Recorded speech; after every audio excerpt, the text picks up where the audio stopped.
khotbah saya dengan membuka kitab Kisah Para Rasul pasal 17 ayatnya yang ke-31. Pasal 17 ayat 31 saya bacakan seperti ini. Karena ia telah menetapkan suatu hari pada waktu mana ia dengan adil akan menghakimi dunia oleh seorang yang telah ditentukannya, sesudah ia memberikan kepada semua orang suatu bukti tentang hal itu dengan membangkitkan dia dari antara orang mati. Saudara dikasih Tuhan, di sini sangat jelas bahwa Tuhan dengan kedatangan yang kedua kali akan menghakimi dengan adil. Tentunya kita tidak akan meragukan tulisan firman Tuhan bahwa penghakiman Tuhan itu memang adil. Namun yang perlu saya memberitahukan di sini adalah ada dua jenis penghakiman dalam Alkitab. Penghakiman bema Kristus biasanya diidentifikasikan yaitu suatu tempat di mana raja menonton atau penguasa menonton pertandingan, dan siapapun yang menang di pertandingan itu akan datang ke bema itu atau tempat raja itu untuk apa? Untuk mengambil hadiah dari raja karena dia telah menang. Ini sama dengan orang-orang percaya yang nantinya akan datang kepada Yesus Kristus mengambil hadiah berupa mahkota kemuliaan dan masih banyak mahkota. Yang kedua, saudara yang Yesus Kristus, penghakiman tata Kristus. Penghakiman tata Kristus. Ini diimplementasikan dalam Wahyu pasal 19 ayat 2, pasal 20 ayat 11 sampai 15. Dikatakan dalam ayat 15-nya bahwa setiap orang yang tidak ditemukan namanya di kitab kehidupan itu, ia akan dilemparkan dalam lautan api. Artinya penghakiman ini adalah penghakiman yang bersifat penghukuman pada semua orang, kepada semua yang beriman tidak kepada Tuhan Yesus. Namun ada dua poin yang perlu saya sampaikan pada pagi hari ini. Yang pertama adalah siapa sajakah penghakiman, siapa sajakah yang dihakimi Allah sepanjang zaman, sepanjang sejarah, siapa saja. Yang pertama adalah orang-orang kudus maupun orang-orang yang membangkang kepada Tuhan. Ini bisa kita lihat dalam Daniel pasal 12 ayat yang kedua. Saya bacakan.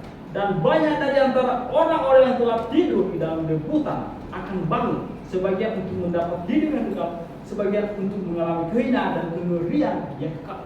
Saudara yang kasih Tuhan Yesus Kristus, jelas bahwa Daniel membagi dua, bahwa sebagian yang mendapat hidup yang kekal yaitu mereka yang telah percaya kepada juru selamat yang akan datang, yaitu Yesus Kristus.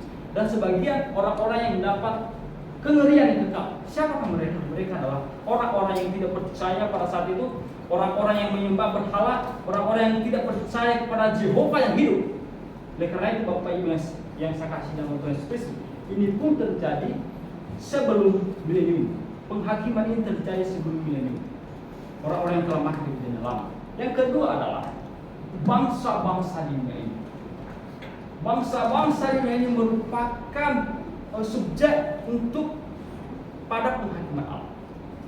Bangsa Indonesia akan dihakimi oleh Tuhan. Bangsa Israel akan dihakimi oleh Tuhan.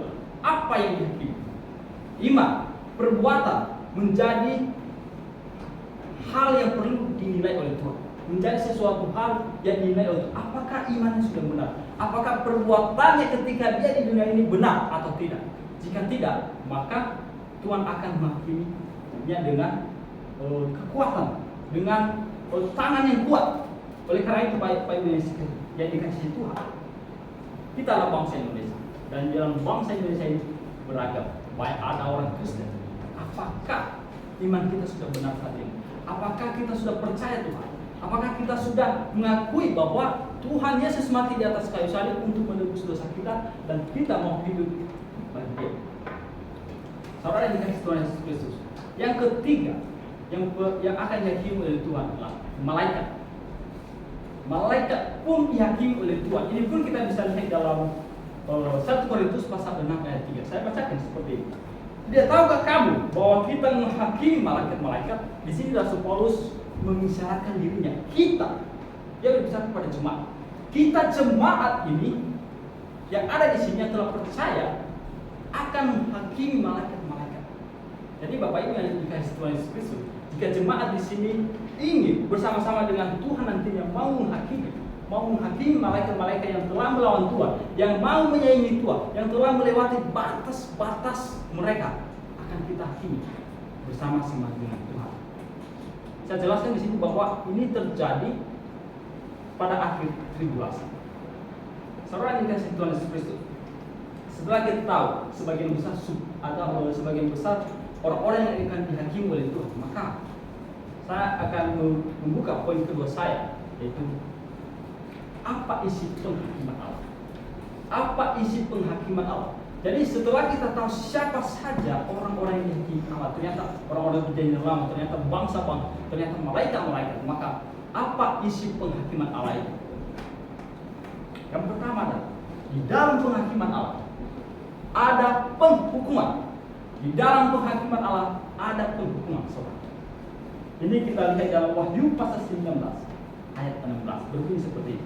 Dan dari mulutnya keluarlah sebilah pedang tajam yang akan memukul segala bangsa. Dari mulutnya keluarlah sebilah pedang. Ini menandakan pedang yang akan dipakai oleh Tuhan untuk mengalahkan semua bangsa-bangsa, di mana semua bangsa akan melawan Tuhan, dan Tuhan akan melawan mereka dengan pedang.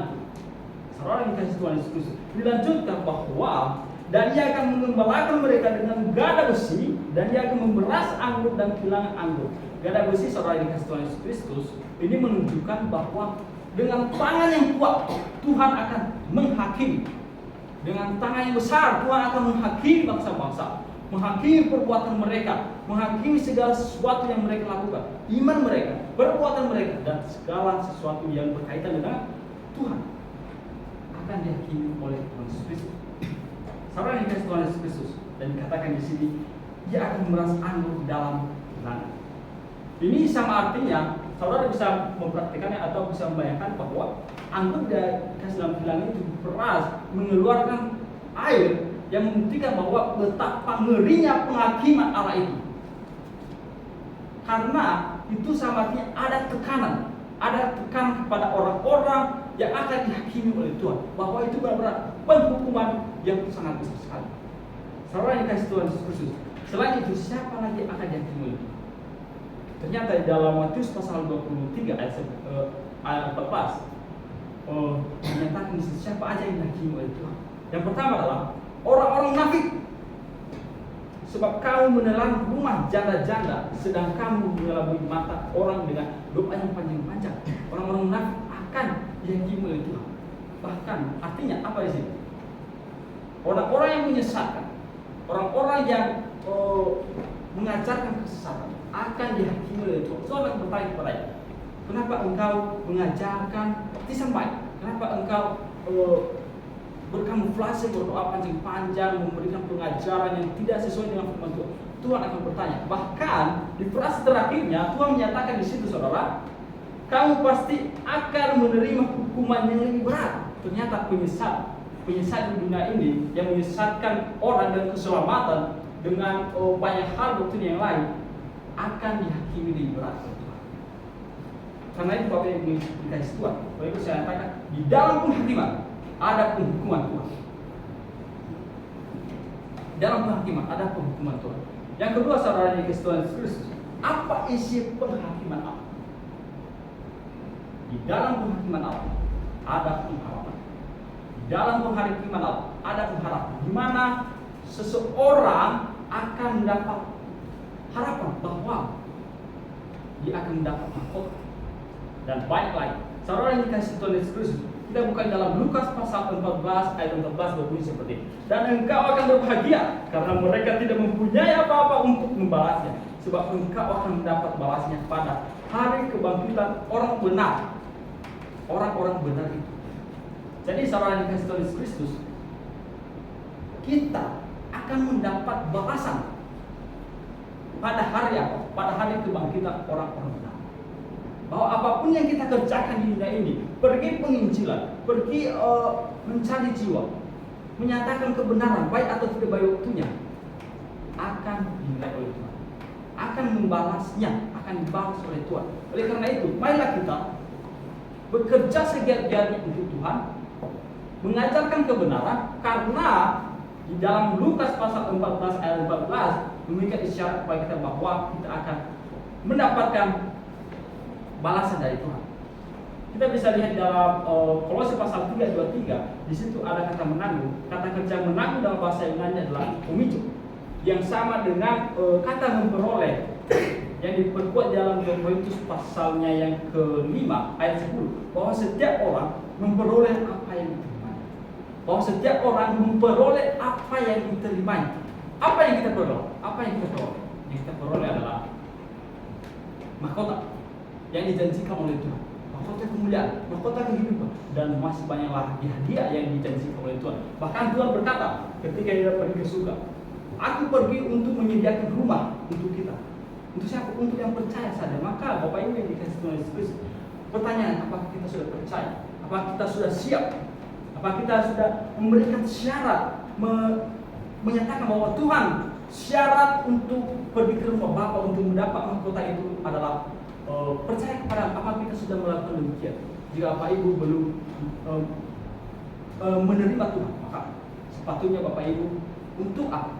Untuk menerima Tuhan sebagai Tuhan dan Juru Selamat, karena Dia akan memberi kepada kita hadiah. Dia akan memberi kepada kita suatu harapan. Jadi sangat jelas bahwa dalam penghakiman Allah ada pengharapan. Oleh karena Bapak Ibu yang dikasihi Tuhan Yesus Kristus, saya mengambil sebuah ilustrasi. Memang bangsa-bangsa di dunia ini mengakui adanya kelanjutan kehidupan setelah kematian yang disertai dengan penghakiman. Yang pertama, di dekat kepala orang India ditaruhkan anak panah dan bejana Italia. Di dekat mulut orang Yunani ditaruhkan mata uang perak. Orang-orang Cina membakar rumah-rumahan kertas dan uang kertas bagi mereka yang mati. Saudara yang dikasihi Tuhan, dalam semua yang mereka kerjakan sebenarnya terdapat pemahaman bahwa ada kelanjutan hidup setelah kematian, dan setelah itu ada penghakiman. Makanya mereka memberikan sesuatu hal kepada saudara mereka yang meninggal. Mereka menitipkan sesuatu. Namun Bapak Ibu yang dikasihi Tuhan Yesus Kristus, Alkitab telah memberikan kita gambaran. Alkitab telah memberikan gambaran kepada kita yang sangat jelas bahwa Tuhan akan datang kedua kali untuk menghakimi orang yang benar, untuk menghakimi orang yang tidak benar. Kita akan dihakimi sesuai dengan perbuatan kita masing-masing. Oleh karena itu, marilah kita berbuat sesuai dengan perintah Tuhan, perintah dalam Alkitab, mendalami firman Tuhan, dan masih banyak lagi yang perlu kita. Saudara yang dikasihi Tuhan Yesus, oleh karena itu,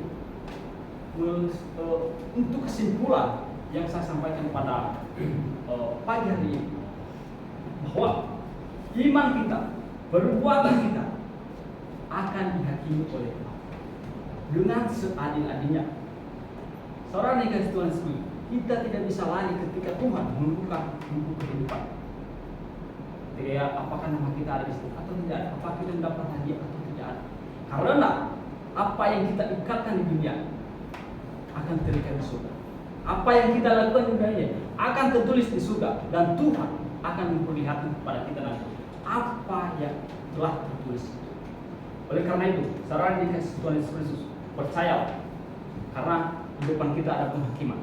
Marilah saya mengajak Bapak Ibu untuk terus beriman kepada Tuhan, terus berpegang bahwa Tuhan adalah satu-satunya jalan dan kebenaran dan hidup yang akan membawa kita ke surga, yang akan membawa kita kepada Allah Bapa.